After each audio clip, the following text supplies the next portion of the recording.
ជួយប្រាប់ខ្ញុំផងជួយបញ្យល់ខ្ញុំផងជួយបង្រៀនខ្ញុំផងសួស្តីបងប្អូនទាំងអស់គ្នាថ្ងៃនេះយើងនឹងមកជួបគ្នាជាមួយនឹង clear នៃប្រយោគភាសាអង់គ្លេសមួយ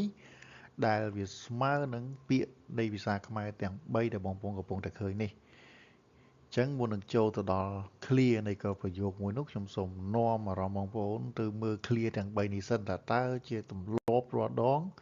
យើងនិយាយបែបណាចំពោះ clear ទាំង3ហ្នឹងនៅពេលដែលយើងចង់និយាយថាជួយប្រាប់ខ្ញុំផងមានន័យថាយើងតែងតែនិយាយជាភាសាអង់គ្លេសថាម៉េច please tell me ជួយបញ្យល់ខ្ញុំផងយើងតែងតែនិយាយថា please explain me ជួយបង្រៀនខ្ញុំផងយើងតែងតែនិយាយថា please teach me អញ្ចឹងពាក្យថា please tell me please explain me please teach me គឺជា clear នៃប្រយោគមួយដែលវាមានការប្រែប្រួលទៅតាមកិរិយាសព្ទន័យថាកិរិយាសព្ទនេះ tell explain teach នេះអញ្ចឹងការបកប្រែរបស់យើងក៏វាប្រែប្រួលទៅតាមនឹងដែរហើយរបៀបនៃការប្រើប្រាស់របស់យើងគឺទៅតាមសកម្មភាពក៏ដូចជាស្ថានភាពដែលយើងកំពុងនៅហ្នឹងក៏ប៉ុន្តែយើងមាន clear នៃប្រយោគមួយទៀតដែលវាមានន័យស្មើនឹងពាក្យទាំង3ហ្នឹងគឺពាក្យថា please school me After that, maybe you can school me in chapter 6. Quit her job and school me at home. You said you were trying to school me, so come on now, school me. Oh, school me.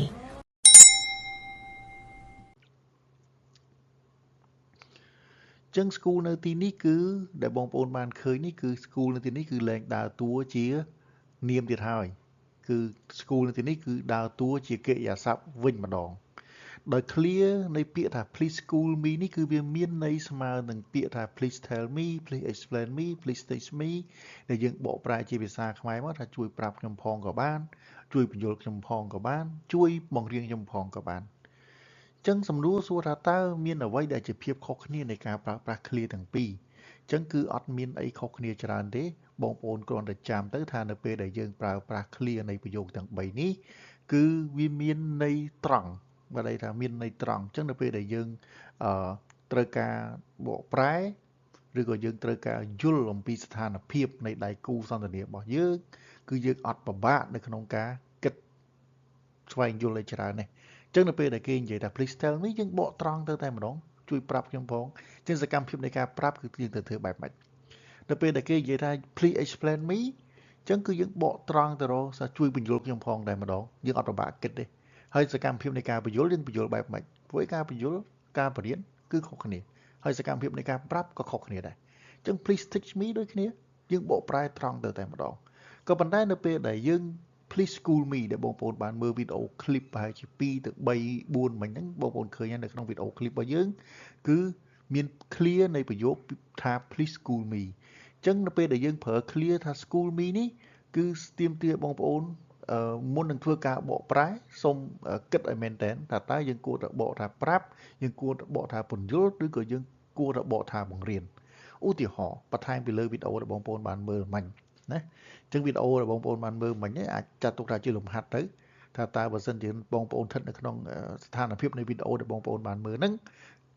វីដេអូ clip ដែលបងប្អូនបានមើលនៅក្នុងសាច់រឿងហ្នឹងសួរថាតើយើងគួរតែបកបែបម៉េចអញ្ចឹងខ្ញុំជូនឧទាហរណ៍ចំនួន2ទៅដល់បងប្អូនបន្ថែមទី1គឺ everyone is talking about football last night please school me អញ្ចឹងឃើញទេមានពាក្យ please school me នៅខាងកតុងកតុយ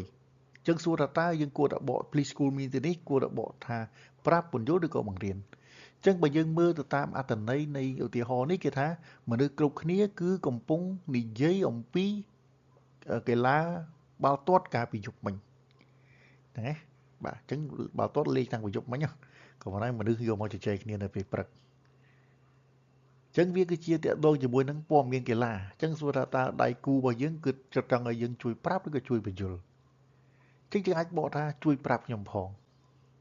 ដោយសាររឿងវាក៏ក្រើកពេកពីមួយទៅមួយជាមួយទៅមួយអ្នកណាទៅណានិយាយទៅរឿងបាល់ទាត់យប់មិញហ្នឹងដូចអត់ដាច់សោះអញ្ចឹងគាត់អត់ដឹងអញ្ចឹងគាត់សួរទៅដៃគូគាត់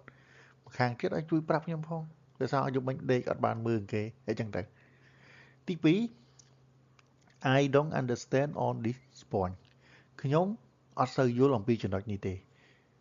May you please school me អញ្ចឹងកន្លែងនេះយើងគួរតែបកបែបម៉េចប្រាប់ពន្យល់ឬក៏បង្រៀនអញ្ចឹងទៅតាមអត្ថន័យនៃការនិយាយរបស់គាត់គឺបានបញ្ជាក់ប្រាប់យើងច្បាស់ណាស់ថាគាត់អត់សូវយល់នៅចំណុចនេះលំហាត់នេះត្រង់មេរៀននេះ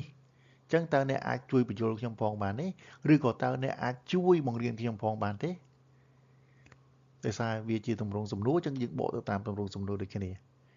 ចឹងត្រឡប់មកវិញពាក្យថា please school me នេះគឺវាមានន័យស្មើនឹងពាក្យថា please tell me please explain me please teach me គ្រាន់តែថា clear ទាំង3នេះគឺយើងបកប្រែត្រង់បានដោយសារតែវាបានប្រាប់យើងអំពីកិរិយាសព្ទច្បាស់លាស់ចឹងយើងបកប្រែអាស្រ័យទៅតាមកិរិយាសព្ទដោយ like please school me គឺនៅពេលដែលបងប្អូន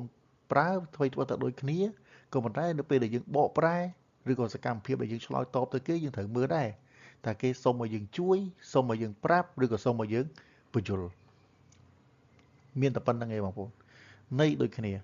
ខុសតែមួយគឺរបៀបនៃការប្រើប្រាស់តើយើងគួរតែប្រើនៅពេលណាយើងគួរតែសំទោសមិនមែនការប្រើប្រាស់ទេតើយើងគួរតែបកវាបែបម៉េចដើម្បីឲ្យវាស៊ីជាមួយនឹងស្ថានភាពក៏ដូចជាសកម្មភាពដែលយើងកំពុងតែសន្ទនាជាមួយដៃគូរបស់យើងអរគុណសម្រាប់ការទស្សនាវីដេអូនេះបើសិនជាបងប្អូនមានជាចម្ងល់តាក់ទងជាមួយនឹងពាក្យឬក៏ clear នៃភាសាអង់គ្លេសណាមួយអាច comment នៅខាងក្រោមហើយយើងនឹងយកវីដេអូហ្នឹងមកជជែកក៏ដូចជាការចែករំលែកគ្នាជួបគ្នានៅវីដេអូក្រោយអរគុណ